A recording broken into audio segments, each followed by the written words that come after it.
Class 10th में chapter 8 trigonometry. और trigonometry एक ऐसा इंपॉर्टेंट टॉपिक है, अगर आपने फ्यूचर में भी मैथ्स पढ़ा तो इसके बिना आपको मैथ्स पढ़ने में बहुत प्रॉब्लम आती है और ज़्यादातर स्टूडेंट को ये टॉपिक टफ लगता है। अब हमें नहीं समझ में आता कि आपको टफ क्यों लगता है, सबसे सरल होता है हमारी नज़र में। हाँ, बट इसके अगर फॉर्मूले अगर आपको याद है तो आपको बहुत सरल लगेगा। कैसे? आपको पहले आपको ये नॉलेज होना चाहिए कि राइट एंगल ट्रायंगल होता क्या है। Right angle triangle, triangle 3 types के होते हैं। पहला आइसोसेलेस, इक्विलैटरल और राइट एंगल। आइसोसेलेस की कंडीशन क्या होती है? जिसमें 2 एंगल इक्वल होते हैं। Equilateral 3 angle equal and 3 side equal. Right angle की कंडीशन क्या होती है? राइट एंगल की कंडीशन सिर्फ यही है कि उसका एक एंगल 90 डिग्री का बनता है। तो देखिए हमने बना दिया आपके लिए ट्रायंगल। अब ट्रायंगल अभी हमने इस तरीके से बनाया, आप चाहे तो आप ऐसे ही बना सकते हो। ये तो बना दिया हमने। जरूरी नहीं है कि आपको कैसे बनाना है, जिस तरीके से आप चाहो वैसे आप बना सकते हो। चलिए अब यहां लिखा है सवाल में, in right angle triangle ABC right angle at B. तो बी को हमको वहां लिखना है जहां पर राइट एंगल की कंडीशन यानी उस जगह 90 डिग्री का एंगल बन रहा है। तो बी आएगा आपका यहाँ, तो यही है आपका राइट एंगल। अब आप उसके बाद आप ए और बी को आप कहीं भी लिख सकते हो। हमने चलो ए लिख दिया, यहाँ पर हमने सी लिख दिया, कोई समस्या? अब देखिए आपको ए बी आपका गिवन है 24, तो ए बी आपका आ गया 24 सेंटीमीटर। बी सी गिवन है हमको 7 सेंटीमीटर। फाइंड क्या करना है हमको? ए सी। इसके लिए हमें करना पड़ेगा यूज पाइथागोरस प्रमेय या थ्योरम। तो लिखिए आप y using Pythagoras theorem. Pythagoras theorem क्या होती है? h का वर्ग इक्वल बेस का वर्ग प्लस परपेंडिकुलर का वर्ग, ये होती है पाइथागोरस थ्योरम। ये फॉर्मूला आपको हमेशा याद रखना है ऑलवेज। अब देखिए डायग्राम के अंदर हर स्टूडेंट को इतना भी मालूम होना चाहिए कि हाइपोटेन्यूज क्या होता है, बेस क्या होता है और परपेंडिकुलर क्या होता है।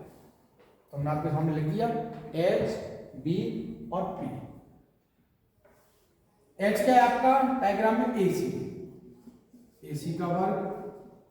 बी बेस क्या है हमारा? ए बी का वर्ग प्लस पी क्या है अपना?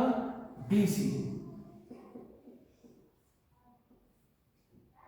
ए सी तो हमको फाइंड करना है, तो ए सी को हम ऐसे लिखेंगे ए बी हमारा 24 का whole square plus B C है 7 का होल स्क्वायर। 24 का होल स्क्वायर होता है 576, यानी स्क्वायर आपको याद होना चाहिए 576। 7 का स्क्वायर होता है 49। अगर हम इसको ऐड करते हैं 9 + 6 15, 7 + 4 11, 12 और 5 + 1 6, 625। अगर आप चाहो तो ये ए सी स्क्वायर आप कंटिन्यू लिख सकते हो, नहीं चाहो तो ना लिखो। अब हम लिखेंगे square root both side, square root both side. तो जब भी हमने स्क्वायर को बोथ साइड लिखा तो हमने रूट लगा दिया दोनों तरफ, दोनों साइड। 625 कर दिया। इसके बाद पावर 2 है तो हम क्या कर देंगे, इसका 2 टाइम्स इसको मल्टीप्लाई में लिखते हैं। फैक्टर करने के लिए हमने बहुत सारी वीडियो डाली है बना के, आप अपने फैक्टर अच्छे कर सकते हो। 625 होता है 25 × 25, जिसका पेयर बनता है वो रूट से बाहर निकल आता है। तो यह आपका आ गया ए सी इक्वल 25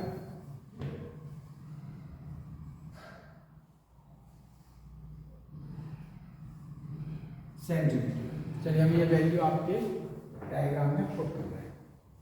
ए सी आ गया हमारा 25। 8.1 में इंपॉर्टेंट यही है टॉपिक। अगर ये आपकी समझ में आ गया फिर कुछ भी नहीं है। अब आपको आंसर निकालना है पहले का, फर्स्ट का। साइन ए, ये फॉर्मूले आपके होते हैं, कैसे लेते हैं, तो पी बी पी अपॉन में एच एच बी। यहां आता है आपका साइन कॉस टेन। साइन के में आता है परपेंडिकुलर अपॉन हाइपोटेनियस यानी पी अपॉन एच। अब थोड़ा सा समझना होगा, एंगल अगर हम ए का निकाल रहे हैं, ए एंगल, तो ए एंगल यहां होना चाहिए, जिससे कि आपको वैल्यू निकालने में दिक्कत है, क्योंकि इसके सामने वाला होता है हमारा परपेंडिकुलर। ठीक है ना, तो निकालिए।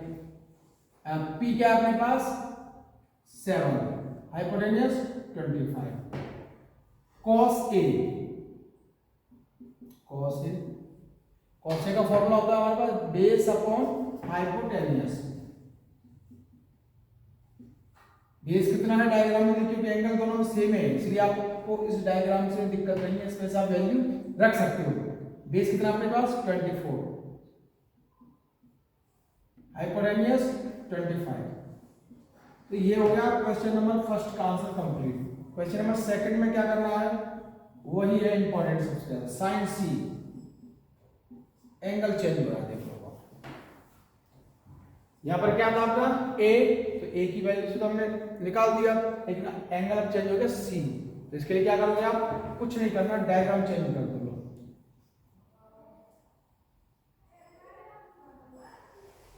बी नहीं बदलेगा, क्योंकि बी ऑलरेडी पहले से ही है राइट एंगल। क्या बदलेगा, सी और ए की जगह चेंज कर दो, सी इधर आ गया, ए आ गया। अब यहां देखो बी सी, अब इसमें बी सी कितना आपके पास 7, तो हमने बी सी की ध्यान से ए बी आ गया 24 और ए सी तो आपका है 25। अब निकाल दिया आराम से, साइन सी होता है पी अपॉन एच। अब हमें इस डायग्राम में देखना है परपेंडिकुलर क्या हमारा 24, हाइपोटेनियस 25।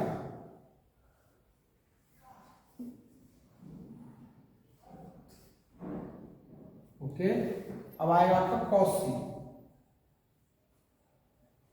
वही formula base upon hypotenuse. Base क्या है इसमें 7, हाइपोटेनियस क्या है अपना 25।